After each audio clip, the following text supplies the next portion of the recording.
अब है डार्विनवाद। देखो ये है हमने लैमार्कवाद देख लिया, सिद्धांत जैविक विकास का सबसे पहला सिद्धांत है, अच्छे से पढ़ लिया। सिर्फ उतना ही क्वेश्चन पूछा जाता है आपके एग्जाम में, और अगर आपने ये पूरा लैमार्कवाद आज की वीडियो में देख लिया तो आपके लिए वो पूरा टॉपिक कवर हो गया। अब दूसरा जो जैव विकास के सिद्धांत में डार्विनवाद है, इसमें देखो डार्विनवाद में जो जैव विकास का जो सिद्धांत है वो सबसे ज्यादा सिद्ध माना जाता है, साइंटिफिक प्रूवन माना जाता है। साइंटिफिक रिसर्च के बाद जो चार्ल्स डार्विन है उन्होंने अपना सिद्धांत दिया है। किसमें दिया है? 1859 में। उनकी बुक है on the origin of species. ये क्वेश्चन पूछा जाता है कि चार्ल्स डार्विन ने अपना जो सिद्धांत है डार्विनवाद अपनी कौन सी बुक में दिया? ओरिजिन ऑफ स्पीसीज, ये इनकी बुक का नाम है। 1859 में इन्होंने इस बुक में अपने सिद्धांत को बताया।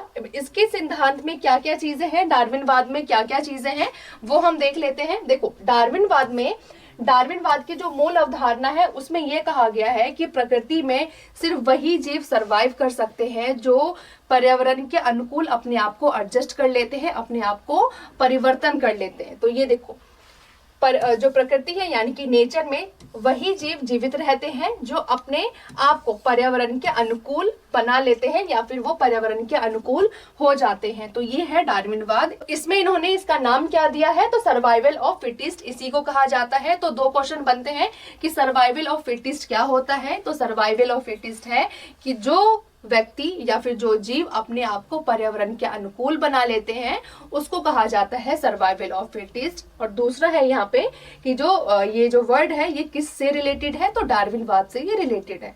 तो ये दो चीज क्लियर होगी। अब देखो इस एग्जाम्पल से, ये बुक में एग्जाम्पल दे रखा है, ये पूरा मैप चित्र दे रखा है। अब देखो इसमें कैसे समझ सकते हो सर्वाइवल ऑफ फिटेस्ट में कि ये जो बड़ी मछली है वो छोटी मछली को खा रही है, छोटी मछली उससे भी छोटी जो अपने से छोटी मछली है उसको खा रही है। तो इसमें जीवित कौन रहेगा? तो सिर्फ ये जो बड़ी मछली है वो जीवित रहेगी। तो ये यहाँ पे यानी कि जो ज्यादा मजबूत होगा, जो ज्यादा ताकतवर होगा वही इस नेचर में और ये जो दुनिया है उसमें सर्वाइव कर सकता है। तो यही डार्विनवाद ने कहा है।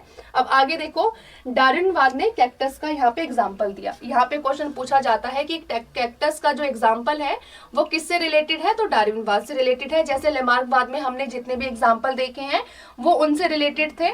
तो वो क्वेश्चन पूछा जाता है कि जैसे जलचर पक्षी है उनके पैरों का बढ़ना या फिर जो जिराफ है उनके गर्दन का बढ़ना, ये किस सिद्धांत से रिलेटेड है? तो वो लैमार्कवाद से रिलेटेड है। लेकिन यहाँ पे जो कैक्टस है वो किससे रिलेटेड है? तो डार्विनवाद से रिलेटेड है। अब इन्होंने क्या कहा कि जैसे रेगिस्तान में जो कैक्टस है वो पानी बचाने के लिए अपने आप को उन्होंने बदला। अब कैसे बदला? ये भी पेड़ है, ये जो कैक्टस है ये आपने देखे होंगे, ये आपको दिख रहे होंगे छोटे छोटे, ये कांटे नहीं है, ये इनकी पत्तियां है। जी हाँ, ये पत्तियां है। अब इन्होंने अपने आप को कैसे चेंज किया?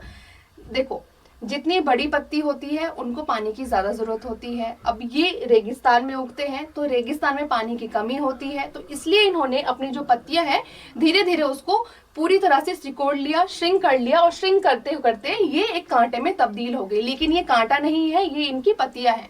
तो इसके लिए कहा गया है कि जो रेगिस्तान में जो कैक्टस है उनका पानी बचाने के लिए कांटों में बदलना या फिर फिंच पक्षियों के चोंच का अलग अलग जगह पे यानी कि भोजन के अनुसार अपने चोंच का जो आकार है, छोटा बड़ा मोटा पतला, उनके अकॉर्डिंग इन्होंने अपने आप को चेंज किया। यानी कि ये जो फिंच पक्षी है जहां पे रहेगी अलग अलग द्वीप समूहों पे रहेगी, अलग अलग जो कॉन्टिनेंट है अलग अलग देशों में रहेगी। तो इसके लिए जिस कॉन्टिनेंट में जिस देश में जैसा भोजन होगा, जैसा एनवायरनमेंट होगा, इन्होंने अपने चोंच को वैसे तब्दील कर लिया। कहीं पे इनकी जो चोंच है वो पतली होगी, कहीं पे मीडियम होगी, कहीं पे बहुत छोटी होगी और कहीं पे बहुत ज्यादा नुकीली होगी। तो ये इन्होंने जो एनवायरनमेंट है उनके अकॉर्डिंग अपने आप को चेंज किया। अब देखो ऐसे ही दो क्वेश्चन बनते हैं। एक तो है कि कैक्टस का एग्जाम्पल किसने दिया है और फिंच जो पक्षी है उसका एग्जाम्पल किसने दिया है? तो डार्विनवाद ने, चार्ल्स डार्विन ने अपने book on the origin of species में दिया था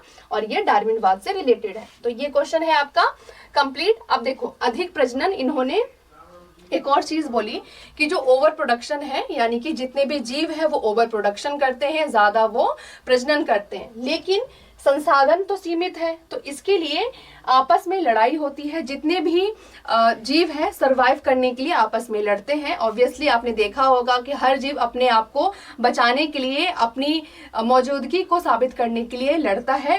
तो यहाँ पे यही कहा गया है। तो संघर्ष दो तरीके के होते हैं, एक तो अपने जाति के बीच में, एक अपनी जाति से बाहर के बीच में। तो यहाँ पे दो संघर्ष बताए हैं। सबसे पहला है संसाधनों की कमी के कारण जो जीव है, जितने भी जीव हैं, जीवित रहने के लिए संघर्ष करते हैं, एक दूसरे से लड़ते हैं। तो संघर्ष दो तरीके के होते हैं, यानी कि लड़ाई दो तरीके की होती है। एक है अंतर प्रजातीय संघर्ष, यानी कि एक ही प्रजाति के बीच में, यानी कि जैसे अपनी ही प्रजाति में आपस में लड़ना संसाधनों के लिए, चाहे वो खाना हो, भोजन हो, पानी हो, पर्यावरण हो, हर एक चीज के लिए आपस में ही लड़ना, ये होता है क्या, प्रजातीय संघर्ष।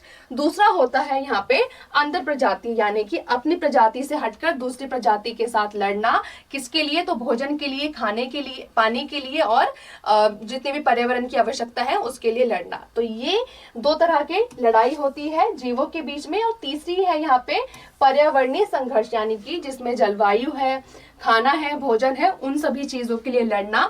तो ये आपके दो तरीके के संघर्ष इन्होंने डार्विनवाद ने बताए हैं कि जीव अपने आप को रखने के लिए, अस्तित्व में रखने के लिए, जीवित रहने के लिए संघर्ष करते हैं, चाहे वो आपस अपनी जातियों में ही लड़े या फिर वो अपनी जाति से दूसरी जाति में लड़े। तो ये होता है डार्विनवाद से रिलेटेड। तो ये आप यहाँ से याद कर सकते हैं।